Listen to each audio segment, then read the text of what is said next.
Hello, everybody. Welcome to another episode of the Thriving Adoptees podcast. Today, I'm delighted to be joined by Gilli. That's Gilli with a G, Gilli Bruce, adoptee and therapist, and a fellow Brit. You know, like we don't know how many Brits on the show. It all tends to be Americans and Canadians. So here we are. Nice to see you, Gilli. Looking forward to our conversation today. Yay! Hello, everybody. Yeah. So let's start with this healing question. What does healing mean to you, Gilli? I have had a really good think about this. And I think the first thing I would say as a recovering adoptee is more conscious ability to manage my nervous system. Because before it was just all over the place. Triggered, anxious, very triggerable, and not understanding what on earth was going on and why. But also kind of drawn to that sense of anxiety because that was the normal state. So almost seeking anxiety as well. It was sort of seeking highs, seeking danger. I used to do work that frightened the life out of me. I used to go and do massive presentations around the world and, and speak. And it was just terrifying, but I did it anyway because adrenalized was my normal. And it felt alive. So now not needing to be adrenalized, being able to be calm and chilled is just a relief. Yeah. Real. So that's a big clue that I'm different now. More peace. Yeah. More peace.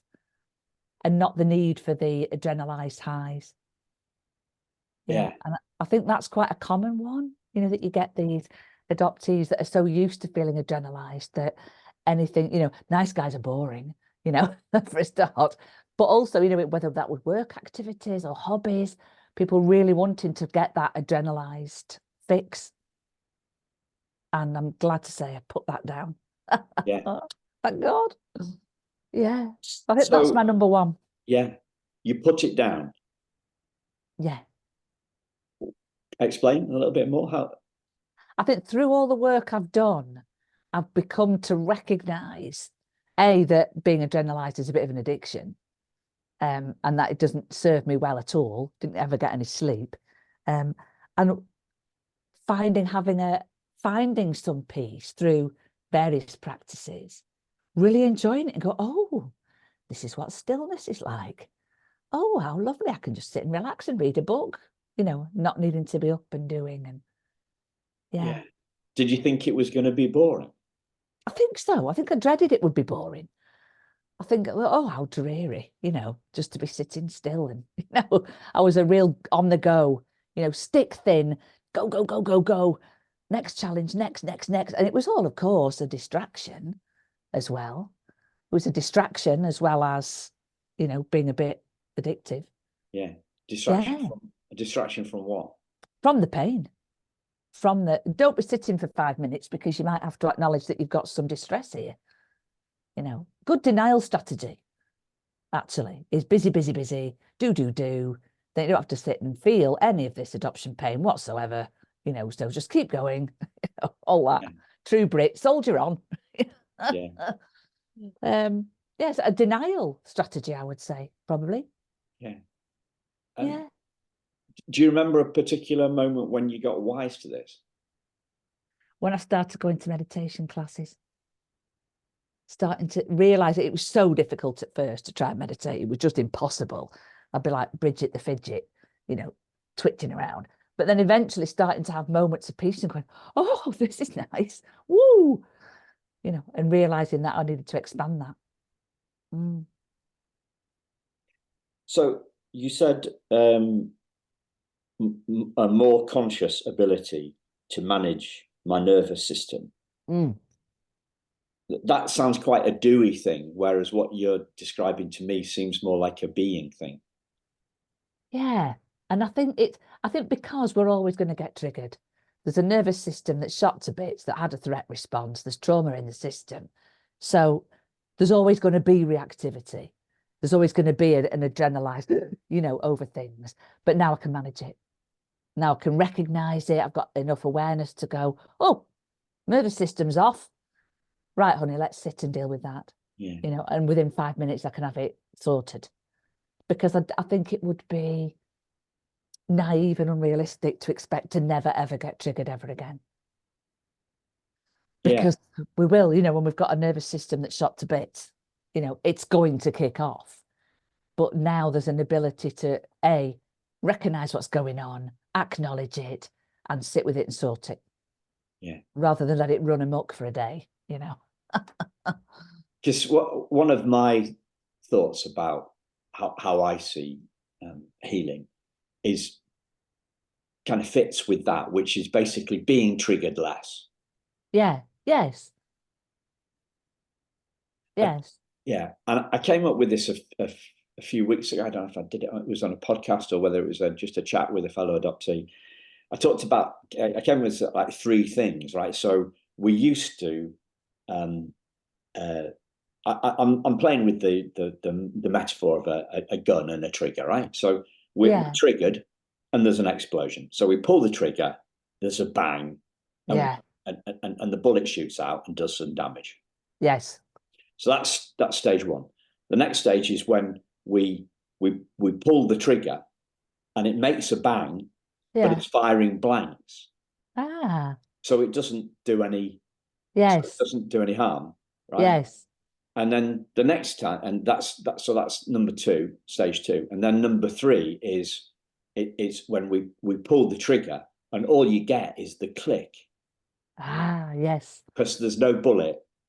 Yes. There's no blank. Yes. Yeah. Yes. So, yeah, that's a lovely. I like that. That works. I love playing with I love playing with the metaphors and extending the metaphors. Yes. You know what I mean? Because everybody knows by triggered. Yeah. Yes. So I've got another one that I sometimes ask is I'll ask you, right? Yeah. So what happens when we come out of the fog? Wow. I think the fog is another word. It's a cloaking device. It's a denial device. It keeps us thinking, oh, I'm absolutely fine, actually. I went around for years. In my 20s, 30s, people would say, oh, you adopted, are you all right? And I go, yeah, fine, nothing up with me, you know. And for me, being in the fog meant being in complete denial of the impacts of adoption. Just because of, you know, I'd believed the story, you were special, you were chosen, all that tosh. And just had no acknowledgement that what was going on within me was that. You know, there was abandonment fear, there was rejection fear, there was, you know, other stuff going on. That I was just, for me, the fog is denial. Yeah. That's how I describe it. Yeah. Yeah. So what's helped you to this healing? You've mentioned practices and meditation and Gosh, reflection. loads. What's helped you to this more conscious ability to manage my nervous system? I would say 25 years worth of work.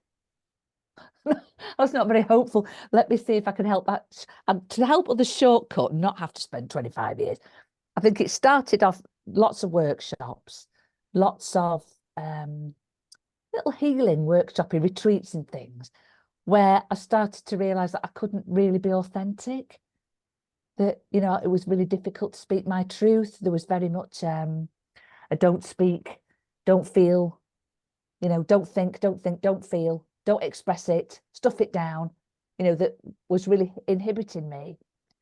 So there's a growing awareness that why can't I do what other people can do? Why can't I just express my truth calmly and quietly? You know, why do I have to feel sick, you know, about speaking my truth? And so it starts with that awareness piece, and then going on assertiveness training, started to do that. I mean, why is this so hard? And various workshops through work, actually. I was really fortunate to work with an organisation that did lots of personal development training. So we got a lot free from work. And layers of denial came away.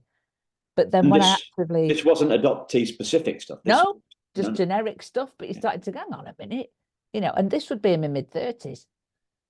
But it wasn't till I was 46 that I went to do the birth family finding, thinking that would make the difference. And of course it doesn't. And then it wasn't until I was 53 that I actually started to have adoptive therapy. So you said, of course, it doesn't make the difference. You said finding the birth family, and of course, why do you say of course? Because I was 46 when I found the birth family, and it was nice, but it was fraught with anxiety, as anyone who's been through reunion knows. And when I first got into adoptee recovery with a gentleman called Paul Sunderland, who can be found on YouTube, one of the first things he said to me was, so, okay, so you're adopted and you found your birth family and you don't feel any different. Like, correct. And it was kind of like permission to accept that, that actually the damage to the nervous system was done. And that whilst finding the birth family was lovely, actually, and I've had a very successful reunion that I'm happy to report, it didn't take away the reactivity and the patterns because they'd already been in for 46 years. The patterns were established and they don't just get erased by meeting some nice birth family. Did you think that they would do? I'm not sure. I don't know. Maybe I thought, oh yeah, I'll be all right when I find them. I'll be rescued. Because we're all living with this one day. I'll be happy when. Yes. Aren't we? Yes, exactly. Society. Yes. I think so. I think I thought it was the answer. I think that was the fantasy, wasn't it? I had this fantasy birth mother and what she looked like. And she was a 1970s hippie chick with a daisy chain round her hair in my head. And then when, of course, I met this 80-year-old lady, it was a bit different. But yeah, I think there was an aspect of when I find them, it'll be all okay. Yeah. But then, you've got all those neurological pathways are built in. You've got 46 years of habits built in and a nervous system that's shot to bits, which doesn't alter just by meeting some folk. Yeah. Yeah. Just you mentioned that a couple of times. I think that's a really striking metaphor. A nervous system that's shot to bits. Yeah. And it kind of goes with the trigger thing, doesn't it? Definitely, yeah, shot to bits, yeah. Well, it's that, it's a life-threatening event for a little baby, isn't it? You hand it over, you know exactly who your mother is, you know what she smells like, you know what she sounds like. This is my safety and security system. This is going to keep me alive. And then all of a sudden, it's gone. And it's a life-threatening event for an infant. It's a life-threatening trauma, And that sets and the other thing is, it's a threatening trauma without a pre-trauma personality. And if you have a trauma when you're 40, some big lads come down the street and rob your purse, you've got a pre-trauma personality that knows that actually when you settle down, you'll be okay again. But when your first ever life event is a trauma, there is no pre-trauma personality to fall back on and tell you it'll all be okay. Yeah. One of my fascinating questions I ask myself is how does this life-threatening trauma, it's a fear thing, a terror thing, right? Yeah. How does that become a belief that we're not good enough? Like one thing's very emotional. Yes. And one thing involves like a lot of thinking and a lot of believing, doesn't it? So one of my fascinations is how does this visceral experience become a belief? I'm guessing, but my guess is that doesn't happen till later on, because when we're very tiny, we don't have that capacity to do cause and effect. When we're infants, we don't have the capacity to go X equals Y. I was given away, therefore I mustn't have been good enough. We don't have that capacity, because you're right, the emotional trauma is in right brain, but rationale and logic is the left brain stuff. And we don't develop the bridges between the two, which is called the corpus callosum, where the bridges are that join right brain to left brain. That isn't fully developed till you're 12. So we can't have made that logical move of, I was abandoned, and that was terrifying and a trauma, and therefore I must be not worth it. I don't think that can happen when you're young because of the way the brain develops. Yeah. The bridges across from the right brain to the left brain are not fully established till you're at least 12. Yeah. So I reckon maybe that's something we do in adolescence, or I don't know. Maybe we make it up when we're 9 or 10. But what do we make it up out of, though? Out of the physical sensation, I would say. I remember having traumatic triggered responses when I was about 5. I was adopted at 8 weeks old. But round about 5, I remember distinctly the parents parking by some shops, and this is the pork chops incident. They'd gone in to buy some pork chops, and they'd parked round the corner so I couldn't see them, and they'd locked me in the car. And there must have been a queue. 5 or 10 minutes later, a passerby finds me climbing out of the window, screaming blue murder. They've left me, they've left me. And I remember distinctly thinking, they've left me. This is it. They've left me, and they've gone to France, and they've left me. And being utterly convinced, this is it. This is the time I've been abandoned. And that trauma reaction was a full-blown meltdown, panic attack, in a 5-year-old. But I still hadn't made any story about it. I was just always frightened I was going to be abandoned again. But there was no story about what it meant about me at that point. If that makes sense. Yeah. There was no, because I must be worth, it was just, they've left me. That's it. Here we go. Abandonment. Yeah. So I think the story comes later, but that's a pure guess. That's not based on any knowledge, but only based on the knowledge that the way the brain develops. And they say we don't actually have a full developed brain till we're 25. So maybe those, early adult, early teen, or late childhood, where the callus callosum grows up to the age of 12. So maybe by the time we're 10, we could be making that kind of connection between I was abandoned, therefore I mustn't have been good enough. Yeah. There's some thinking going on there, aren't there? Yes, you've got to be, there's a sensation or an emotion or a body held, terror that somehow the left brain's going to try and make logic of. But that doesn't really come online to about 5. When we're small, when we're infants, all we've got mostly is right side. This is much slower to develop, the left side. So for that reason, I say, I don't think it comes straight away. Yeah. Guessing. So the podcast I released today was an interview with a neuroanatomist. Say more. On this subject. Yeah. Right. So when I asked her that question, she said, well, the thinking and the feeling brain are next to each other. So that's how it can happen. Yeah, maybe they are there. Yeah.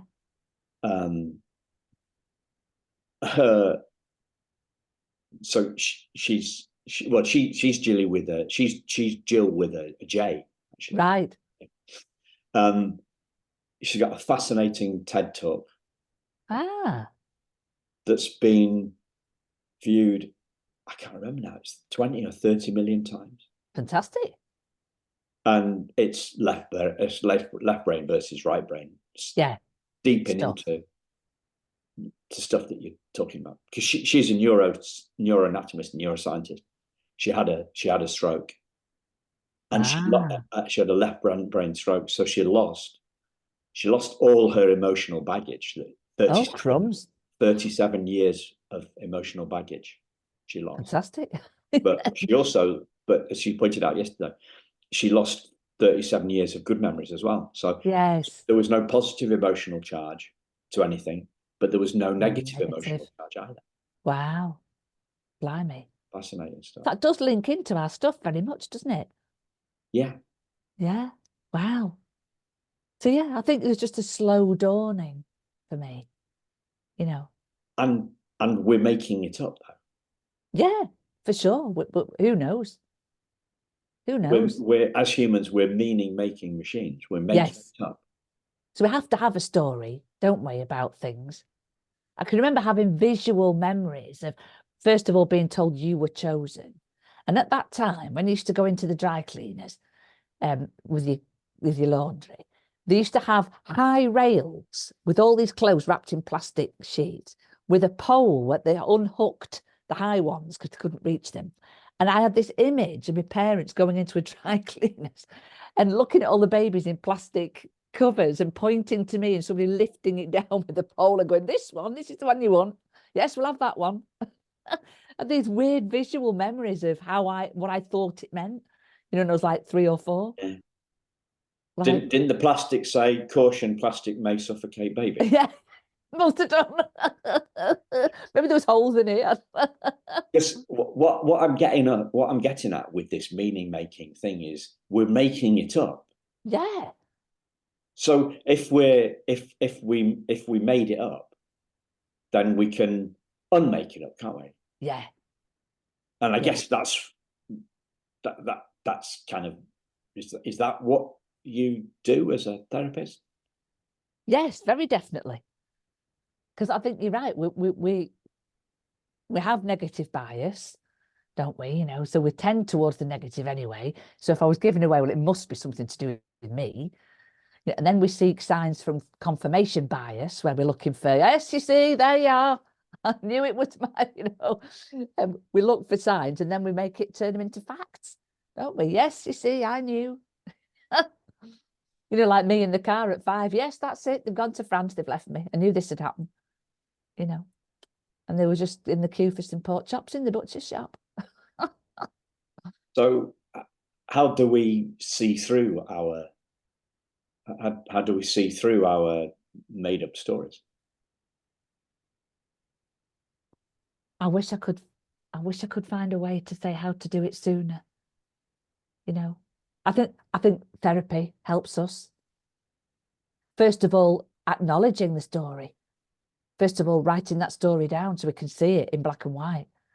Because it's almost like a vague story in the background, isn't it? We don't actually have it as a set of words going, I must have been dreadful because I was given away. I think it's more of a feeling, a sensation. So maybe once we fully acknowledge that sensation and go, right, this is the story I've got. I was given away, I must have been dreadful, or whatever it was. And writing that down. And then in therapy, one could unpick that very nicely. Because the therapist's job is to challenge the perspective. Yeah. And well, to look at limiting beliefs and look at challenging those cause and effect that, well, that must equal that. Really? Does it? And one of the gifts for me was going through my counselling training, because I did integrative therapy, which looks at all sorts of, what do they call it? Transactional analysis and CBT and all those lovely modalities. And you basically unpick yourself and put yourself back together.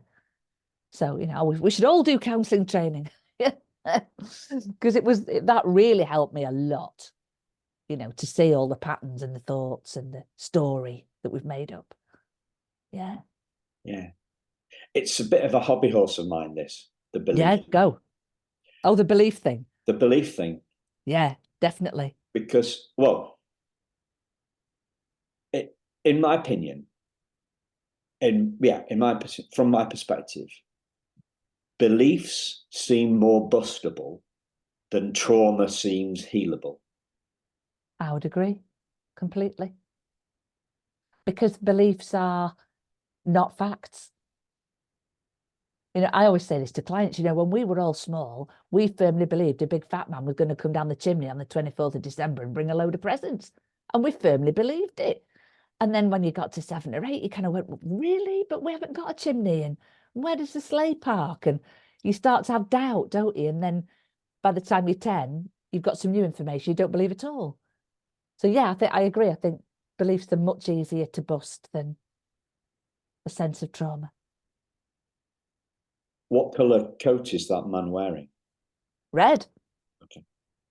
Because of the Coca-Cola advert. Yeah, you've heard that one. Yeah, yeah. Heard that one. Yeah.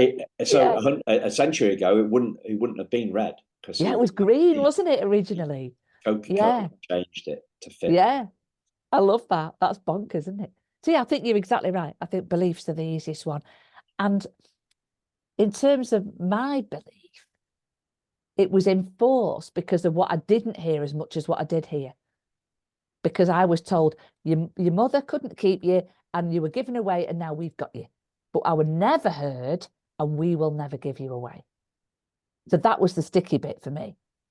There was this idea that your parents could give you away and now I'm with you, but it doesn't sound like this is anything certain, because I didn't get the end bit I needed to hear, which was, and we will never give you away no matter what. So I just went round with this notion it can be given away any bloody minute. You know, nothing solid here. Well, presumably the emotional, the fear would have obliterated that thought either anyway, wouldn't it? I mean, you talk about the pork chop incident, right? Yes, so yeah. No rationalization. No. Right. No amount of telling you. No. But I think would have overcome that fear, would it? No, but I never got that message. Because, of course, your parents know fine well they're not going to give you away. So they don't think to tell you. You know, it just was something that was never transmitted to me. You know, so because I'd never heard it, maybe it made the pork chops incident more convincing. You know, they're definitely on. There we go. But yeah, I need to find another word to use, a verb to use other than this one. Go on. Fear trumps rationality. Every time. Yeah, every time. Every time. Yeah. That's the benefit of a nervous system, isn't it? Yeah. Oh dear. But I think personally for me, the best thing I've come across that has escalated my recovery no end is internal family systems. That piece of work is just genius. Absolute genius. When did you do that, Gilli? The last 2 years I've been working with the IFS and it's just magic. It's the most, I mean, it's sweeping the globe. You know, it's just the best form of therapy ever for adoptees, in my opinion. And why do you think that is? Because it helps you get in touch with all the parts of yourself that create all the reactivity. All the parts, like, so you've got the exiles, you've got the protectors, they all have an age range. So I know my inner teen plays up most of all. So the IFS is so much about creating a relationship between the parts that get triggered and the self, so that you can actually reparent yourself. It's that reparenting piece, which is just fantastic. I've had more success and more results with that than anything else. Brilliant. Richard Swartz, no bad parts, best book on the planet. Yeah. So what does the title, what does that title mean to you? It's permission to feel a fragmented self, because I think a lot of adoptees have a fragmented idea of themselves. One day I can be perfectly logical and reasonable and on fire at work and, you know, competent, and another day I might be fearful and anxious, and another day I might be shouting and yelling, and another day I might be jealous and resentful, and I've all these, it's all going on and I don't know who I am.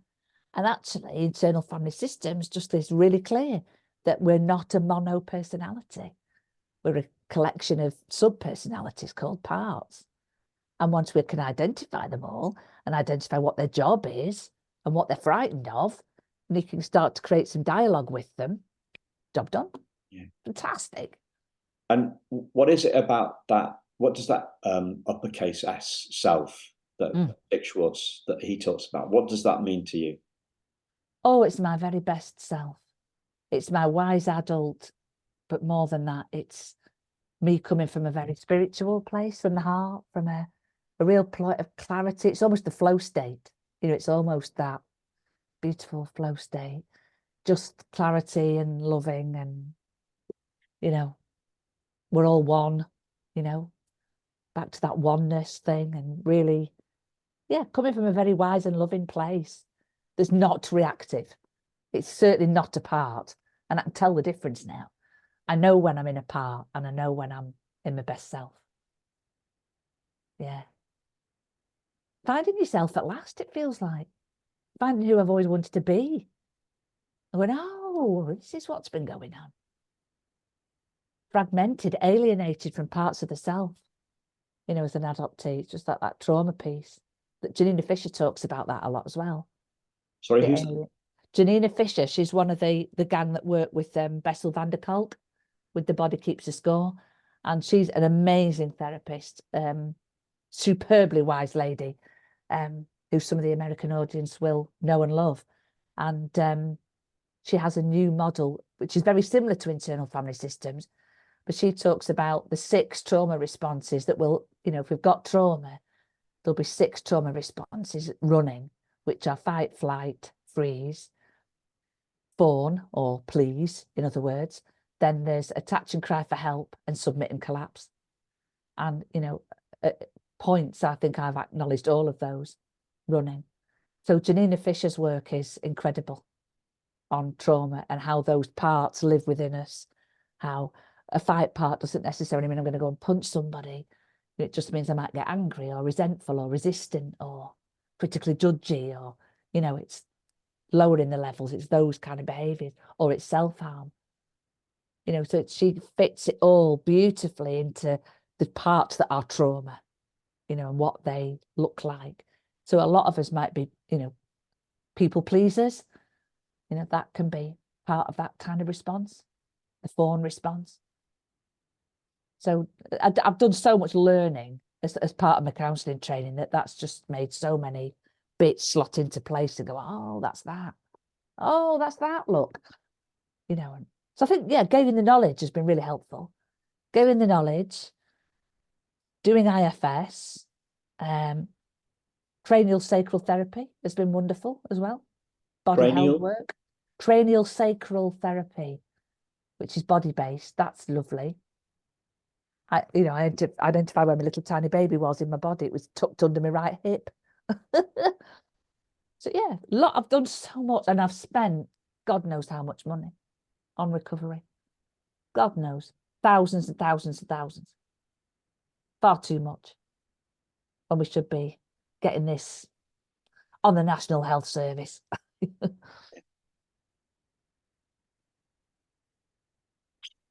Because you mentioned the craniosacral, that is body stuff, but it sounds like IFS isn't body stuff. Well, it links to body stuff because it might be beliefs, but it might be emotions, it might be body held sensations, you know, it might be tensions, it might be impulses. It's the whole system. So it's not just heady. It's, yeah, the whole system. Sensations, compulsions. Like I would have a flight response that would make me need to burst out the door and go for a run. You know, and it was a compulsion. It was an impulse. I could not go for a run. It was like a caged tiger. You know, oh, I've got to go. Yeah, I've got to go and run. You know, and I was literally propelled out the door. I never knew what it was, and it was the flight response. Yeah. It felt as a pent up impulse. It wasn't a thought. Do you know what I mean? It wasn't the head base. It didn't make me say, oh, I need to go for a run now. It was, you know, if there was potential conflict in the house, it would be, right, I need to go and run. Of course, what that is, it's flight. You know, and I had to go and burn it off. I was adrenalized and I had to go and burst around the streets and get rid of that adrenaline because I was in the flight response. I didn't know that's what it was. Yeah. So that's body-based, if that makes sense. Yeah. So it's a whole combo. It's acknowledging, yes, the beliefs, but the emotions, the physical, you know, where do you feel your tension? Where locks up? What's your tummy doing? What sensations are happening? What physical impulses and drivers? So it's the whole system. Yeah. And what stops us? What gets in the way? What's got in the way of your healing? Oh, first of all, my adoptive parents being around. You know, I don't think I really got stuck into the healing. Well, I didn't until they died. Because it just felt disloyal. It felt wrong. I don't know. My parents, you know, they died 11 years ago, and I've done all my healing since then. I'd found my birth family, but I didn't start doing the healing till my birth parents were dead. Sorry, adoptive parents were dead. Mm-hmm. So that was a big one for me. I think denial, denying that I needed any help, and the spiritual sidestep. For years I was doing a lot of spiritual work. I think we both did, didn't we? We both did oneness and all those lovely, which are wonderful. I think they're still very useful, but it was a way of calming me without looking at my issues. So I know there's a real thing now about the spiritual sidestep where it can scupper our recovery because it stops us having a proper look at it. Just like, oh, I'll go and do a meditation and I'll zone out and then I'll feel better. Yay! But it wasn't addressing underlying causes. Yeah. I think that was my big block. Parents being around and the spiritual sidestep. Because I used meditation as a tool of denial for a long time. Yeah. And not knowing what I know now, I suppose. Not understanding the nervous system stuff, not understanding how that all works. So I think there's a lot. I've done a lot in my healing journey. And I would love to be able to condense that right down for other adoptees in the future, that could just go do all this, do it earlier, do it quicker, crack on, do it. Yeah. Yeah, don't wait till you're blooming 50 odd like I did. When you said 25 years, I thought, well, I'm only 8 behind you. Yeah. Yeah. I finally feel okay. Here I am, 61. And finally, I feel like I've always wanted to be. So I would wish for other adoptees to crack on and get it done quicker. Don't wait. So you've said there's a little bit of a contradiction, but I'm sure there isn't. That's what I'm asking you about, really. Yeah. You said that you did a bit of a spiritual sidestep. Yeah. And yet you've also said that the spiritual part of IFS, yes, big help. So could you? Because I'm sure there isn't the way that I'm putting those two things side by side to ask you to explain, differentiate for the listeners and me. Right.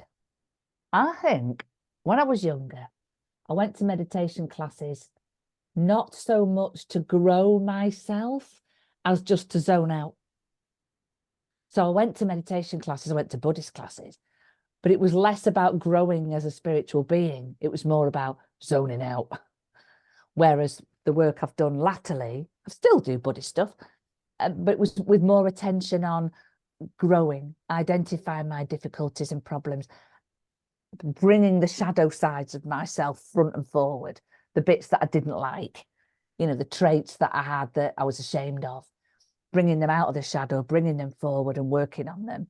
And that's what I mean by spiritual practice now, I guess, which is let's face it, let's face all the stuff that's been denied.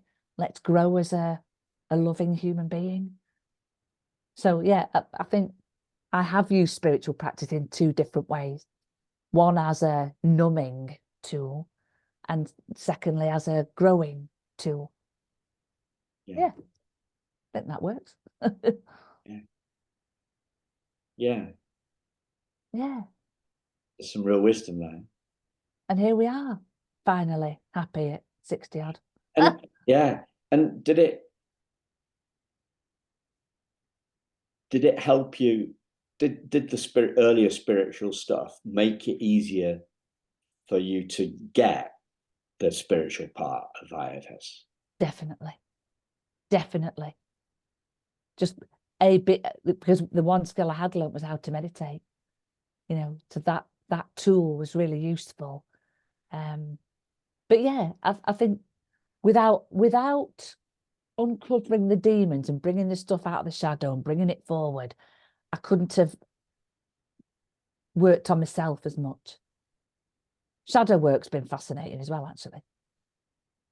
That's really all the stuff we disown and deny, No, I don't do that. I don't do that. Nah, I don't do that. Of course I do. It's just tucked back there in the shadow so you can't see it.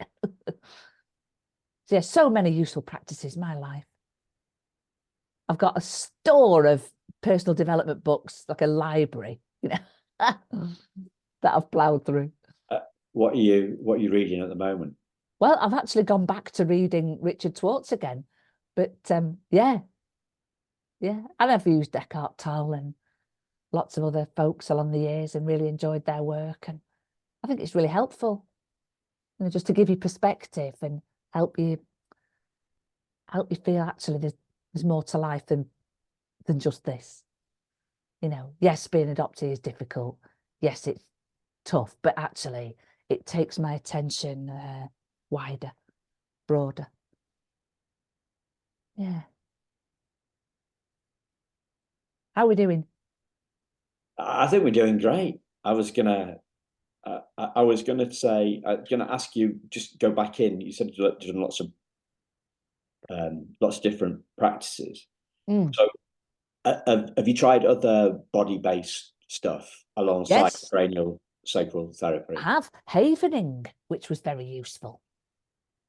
Havening. Well, Haven is a holiday campsite. Yes. Yeah. So I'm presuming you didn't do it there. You don't. It's not hypnosis. It's a touch thing. It's a touch-based thing. And havening is a trauma soothing modality that they do with returning military personnel. So when the army or the navy are repatriated into the UK, they come in via the northeast coast, via Hull, and teams go up and do havening with them if they've done combat. And it's about soothing the nervous system. And that was very nice. That was very worth it. Havening. Yeah. I presume you've got to do this sort of stuff in person. You can't. Yes. Yes. And there's practitioners that offer it. Paul McKenna had a hand in it. Paul McKenna's a hypnotist. And he had a hand in the developing of it. And it's great. Yeah, I had quite a lot of sessions of havening. So that was good. I think that probably did shift quite a lot, actually. Shifted some blocks. And Reiki healing, I've done that. I'd bucket loads of Reiki, just used to cry. I'd go in a happiest pie, diddly-do, hello, and sit down. And she'd put the hands on and off we'd go, and I would just sob for an hour. Wow.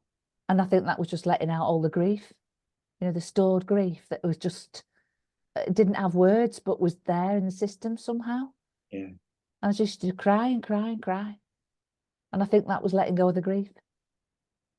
Because I did some, wow, it's a long time ago.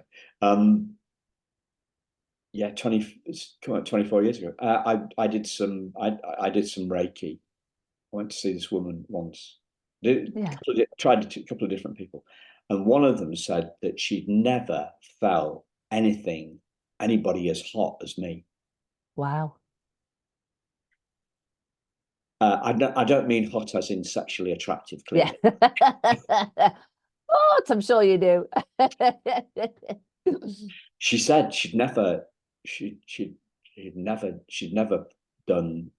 felt the intensity of the heat. Yeah. Off me. Yeah. And on anybody else. Well, we've got a busy system. Yeah. I can imagine that. And the last thing, sorry, I forgot to tell you about TRE as well. I've done lots of TRE. That's fantastic. What does that stand for? TRE is trauma releasing exercises. And there's a website for that. You can Google TRE. Yeah. What's the company called now? Just a minute. Traumaprevention.com. Traumaprevention.com. Dr. David Bocelli. Too late to prevent it, mate. Yeah, yeah. It is actually. You're right. Yeah, it is. But it really dispels it. If I've got pent up anxiety in the body, I just do some TRE and it's it's gone. So yeah, tons. As I'm talking to you now, I'm realizing just how much I have done. Yeah, loads. Reiki, CST, havening. What's TRE, CST? Oh, cranial sacral. Cranial sacral. It's subtle, but it's brilliant. Works really well. It's with that, with the sacral fluid down your spine, it works with that. And oof, it's trippy. Yeah. Going to a very strange, nice place. Yeah. But it's not numbing though, is it? Is it? No, no. You'll be, but nice, a dreamy state, I suppose, is what I'd say. More of like a dreamy state. I once did on holiday in Turkey. I once did a strange massage where a woman. I mean, it happened to a woman. She's in a wetsuit. I'm in swimming shorts, board shorts. No budgie smugglers for this boy. And we were in a tank, like a swimming pool, but it had a lid on it. I'm not describing it very well. Anyway, it was this indoor swimming pool. Let's just call it indoor swimming pool. And she had weights to keep her down. She had a weighted jacket so she didn't float up, and she just kind of swayed me around. Oh, nice. A bit weird, yeah. A bit. Did it do anything? Did it have any effect? I don't know. It's one of those things where I think I heard you only notice it after the event. I was listening to one of my favorite teachers, and somebody was interviewing him around peace, finding that peace. Yeah. And he said, and it wasn't adoption specific or anything like that. He said, well, I flew in from the UK and I didn't sleep right. I had a chronic headache, but then it went somehow, and I didn't realize it had gone at the time till I realized it had gone. Do you know what I mean? Yeah. A bit later, it's gone. Yeah. Later in the day, oh right, it's gone. No. So you don't. I don't think you can. I don't think I can always put my finger on it with those sorts of those sorts of events. Yes. You just kind of notice. Yes. So you kind of you notice, but then there are some healing moments that are very, mega specific. Like what? But for me, well, you've heard the teddy bear story. Yes. Yeah. Yeah. Have you heard the story about me reading the letter about the teddy bear? No. Okay. So when I got my adoption file, 8 years after the volcano of coming out of the fog, basically. Yeah. That was instigated by this teddy bear. I got my adoption file, and in the adoption file, there's a letter. Sorry, listeners, if you heard this before. So there's a letter from my birth mum, Pat, to the social worker, whatever, adoption agency person. And she starts off by thanking Mrs. Bellis for her help the previous week when the placement happened. Yeah. And then she goes on to say that she wanted to buy me a teddy bear, but hadn't been able to do so because the traffic was bad and she didn't want to be late for the appointment. Oh. And it becomes clear what's very clear from this. What is very clear from this letter is that the teddy bear is not an effing consolation prize, which you thought. Yes.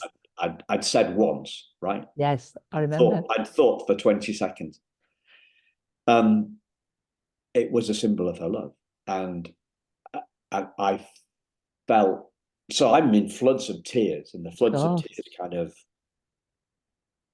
wash away the 40 seconds of anger and fear I've had. and I realize I'm connected with her. You know, that we are all one. I feel her pain. I feel I feel the massive power imbalance between the social worker and probably her parents, probably Pat's parents, and Pat. Yes. And I realized that 20 seconds of anger, 40 seconds of anger and fear of her was completely wrong. And my belief is the belief that I thought the belief that I thought had been busted gets busted 1,000 times more than it was. We'll just double bust that. Yeah. It's the same. And that's the thing, I think, with healing for me, is it's the same lesson at a deeper and deeper level. There's always further to go. There's always further to go. It's not the Santa Claus belief is once and done. Yes. But scotched. Scotched. The lovability, our lovability, it's a infinite, has infinite depth. Yeah, I'd agree. Yeah, definitely. And the biggest thing for me and healing was looking at it from two perspectives. So psychologically healing forever. Yeah. And spirit-wise, never wounded. Yeah, nice. But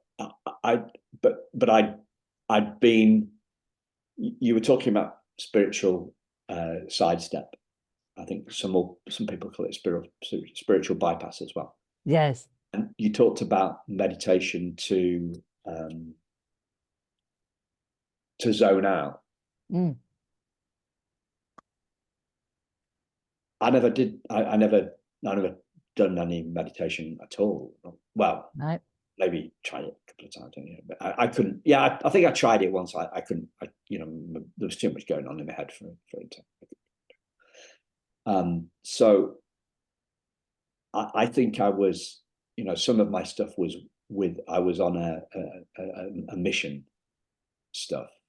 The exploration was a mission. So it was that makes sense. There was a touch of desperation about it.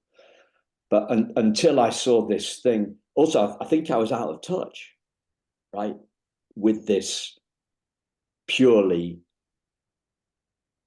unwoundability stuff. I was out of touch. I think I was out of touch with you, and I was out of touch with other people until I got the two bits. Yeah. That's what I think is, on my opinion, on Dick Schwartz, the power of Richard Schwartz and internal family systems is it's got the psychological and the spiritual without the woo-woo, without the religion. Yes, I get it. I completely agree. Completely agree. I think pure psychology, I have listened to lots and lots and lots of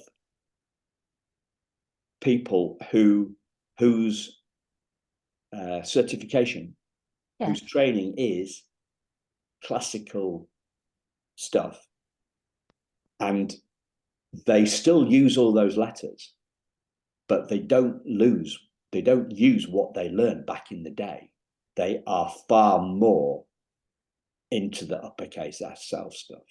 Yeah. Because they've realized that the pure play psychological stuff doesn't have the power of the spiritual stuff. So that's for me is the genius. And that's for the genius in Dick Schwartz and stuff, because it does. I agree. And it doesn't make you a nutter. No. It doesn't make you a nutter. It's just gold. Yeah. It's gold. And the title is, I think, you've talked about numbing. Did you use numbing and stuffing and Yeah. So I think we numb, we stuff, we deny. What else do we do? What else do we do? Numb, stuff, deny, What else do we do? obliterate, Yeah, and we just avoid. We don't go there. avoid. Yeah, avoid. Yeah, Yeah. let's just not go over there. That looks a bit tricky. Yeah. So it's we're pushing our bad parts away. Yeah. As bad parts. Yeah, Yeah. And saying that they're bad bad parts when they're parts. poor souls are just trying to help us. Yeah. Yes. Yeah. Have And good intentions. and, Yeah. and we've see, I did it. I just did there in my own the routines running in my head, me whatever, me neuro whatever's there, right?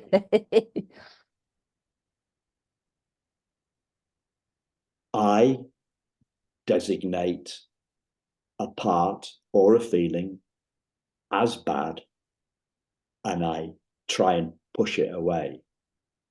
So I'm like, I'm trauma shaming myself. Yeah. Yeah. As if it's not right to as if it's not right. Yeah. But then the book title says it all. No bad Parts. So we're not trauma shaming ourselves. No. Not, and if we don't shame our bad, in uppercut in inverted. Yes. If we don't shame the trauma stuff, if we don't shame our bad parts, then we don't. There's no need to deny them. There's no need to avoid them. There's no need to chuck them into the shadow. There's no need to what? Put them back into the shadow, out of sight. Put them back into the shadow.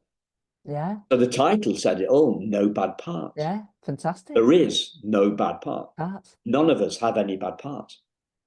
No, isn't it magic? It is, and it is magic. It is magic. That's the thing. The psychology sounds very plausible, but it's the magic stuff that does the heavy lifting stuff. You're right. The sort of intangible, unwritable, love in the self, that beautiful place of self is just it's like we get a newspaper on a Saturday and Sunday, and at the moment it's January 2024 when we're recording this. It's full of the health kick stuff for the year, right? Yeah. So you read, and I don't bother reading it. I just see the headlines and I just think, like, no. And sometimes I'll read the thing and it's like, this all sounds like really good advice. It sounds very reasonable. It sounds very thought out. Yeah, I can see that working. But does anybody do it? No, they don't. No. Because it's the same articles, right? So in the run up to Christmas, they've been telling us stuff your faces, right? Yes. Yeah. And then in January, it's work off all the calories that we told you. Yes. Stop it now. That's enough. It now. We've had Jamie Oliver's. We've had his 5,000 calorie Christmas cake. That, you got really cheap articles written by journalists to gorge on all these calories, and now and do the repair now. Yes, you got to do the repair now, and so there's so much logic, but it doesn't change anything. No, like I used to call them.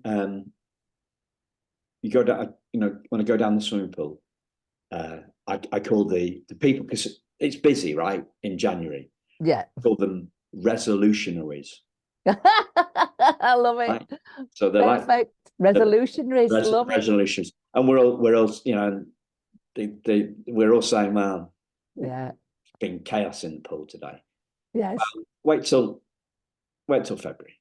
Yeah, they'll all be gone. They're starting to go from my gym already. Brilliant. So is there anything that you'd like to share that I've not asked you about? I don't think so. Let me just see. I think as a result of this, I have been able to have better relationships and be more authentic, without fear and rejection. So I think some of the work, all that work, has not only brought me a more manageable nervous system, but also, sort of relationship bonuses, where it was too frightening before. Yeah. Don't risk rejection, Don't don't risk conflict, just nod and agree. And that's, it just hit me between the eyes. The newspapers are full of that stuff. They're full of the relationship stuff. Yes. But we have to go upstream. We have to go upstream to the work stuff, the doing the work stuff. Definitely. It starts with us. If that's the foundation. Yeah. So I don't run a podcast about how to have better relationships. Yes. With other people. It's about having a better relationship with yourself, I guess. Oh. So yes, we've got to go upstream. Definitely. We've got to go upstream and do the deep work on the inside, and sure. that flourishes on the outside. But the newspapers and the self, most of the world is focused on the downstream kind of activities. Yeah, that are all until you've done the stuff further upstream, you're always going to be waste of time. Yeah. I think as well that adoption's really changed, since we were kids. I think that what the people who are getting adopted now are already traumatized youngsters. The next generation of adoptees, it'll be different again, because now you haven't got the stigma thing. People can have babies on their own. It's not a problem. This sort of single mum shame thing's gone. And, with contraception as it is now, I think the next generation of adoptees are going to have it, because they're all, they're being taken into care, being taken off parents who are struggling one way or another. There might be addictions, there might be domestic violence, there might be heaven knows what. And so there's double trauma there. And of course, a lot of our generation had double trauma too. You don't just get adopted and that's the end of the story, do you? But yeah. You talk about double trauma. I came to this idea a couple of weeks ago that I think trauma multiplies, right? Oh, yeah. So if you put the relinquishment trauma and then you put some abuse trauma in the adoptive family, it's not relinquishment trauma plus abuse trauma. No. It multiplies. So it kind of gets bigger. Definitely. Because you've got a system. The starting point is different. The starting point is already in a, wobbly place. It's not like starting from baseline normal. You're starting from baseline already, traumatized. Yeah, I think you're right. So there's lots more work to do for the coming generations. And of course, we've just had our law change in the UK, which is great news. Yeah. Yoo-hoo! Yeah, finally we've got rid of Ofsted. So this is the law about who can offer therapy to adult adoptees. Yeah. Lifted on the 18th of December, finally. Not before time. Yeah. Thank you for your work on that. Oh, we did. We weren't for letting it go. We badgered and badgered and badgered. Yeah. Yeah. And as did others. I think we can be very persistent. I think adoptees can be very persistent. Yes. Yes. I think we've had to be. Yeah. And I think for me, my persistence is not always wise, Right. Persistence with this law stuff. That was Yes. right. Yes. Me and persistence. I think sometimes I go into some sort of denial stuff, and I'm flogging a dead horse. Do you know what I mean? Yeah. But I think we are pretty persistent. Yeah. I don't tend to like many generalizations, but that one seems to be I'd say so. That sticks. Yeah. Because we've all been kicking around for a few years, haven't we now? Yeah. Doggedly, pursuing the cause of adoptees. Yeah. For sure. Sure. Yeah. So you can check Gilli out in the show notes. Yeah, it's a LinkedIn to a LinkedIn profile, a Facebook. And do you want to tell people about the retreats that you run as well? Yeah, we do run in-person retreats, myself and my colleague Lara, who are Adoptees in Alliance, and we ran one last summer, which was our first one, and it just was like, creating a family. It was brilliant. And we've got another one happening in May, which is fully booked, sadly. So it's closed, but we are looking to carry on doing retreats. And people just keep coming and finding a lot of value in them. And we do some online retreats as well with howtobeadopted.com, who also publish those. We ran one 2 weeks ago that worked pretty well. 41 people showed up for that. So that was good going. Yeah, it is. Yeah. Yeah. And what's the, is it story sharing? Is it talking about healing? What's the focus? A potpourri, really. There'll be a mixture of insights. There might be some of the stuff we've talked about today. There might be, because there's so many topics in adoption, isn't there? There's being adopted, our experiences, living with your birth family, living with your adoptive family, finding, reunion, having a dodgy nervous system. There's so much to it. Relationships, how it affects our relating to others, how it affects our whole life. So there'll be usually a mixture of some input, some sharing, some relaxation-y stuff. Claire does a bit of, relax your nervous system yoga. I might offer a meditation. So we'll do a whole mixture, but we're mindful to give people opportunities to share and talk. So we tend to do a topic and then have a 20-minute breakout room so people can talk about that topic, and then there'll be another topic and more time to chat. Right. So it's very much people get time to. So people can find out about those on howtobeadopted.com, yeah? Yeah, they can. And I'm probably best found on Facebook. Right. Or, Adoptees in Alliance. Lara Leon is my colleague's name. She has a web channel, I think she's got now, with lectures and things about adoption. Cool.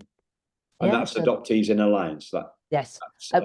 Lara Leon, it's her site, but she puts some of our stuff on there. Okay. So I'll find the links for that, listeners, and you'll fabulous. We'll signpost you that. Thanks a lot, Gilli. Wonderful. Nice to chat to you. Lovely to talk to you too. Yeah. You have to come down to join us on something. Yeah, for sure. As a speaker. That'd be great. Yeah, I'd love to. Thanks, listeners. We'll speak to you very soon. Take good care. Bye. Bye, everyone. Bye-bye.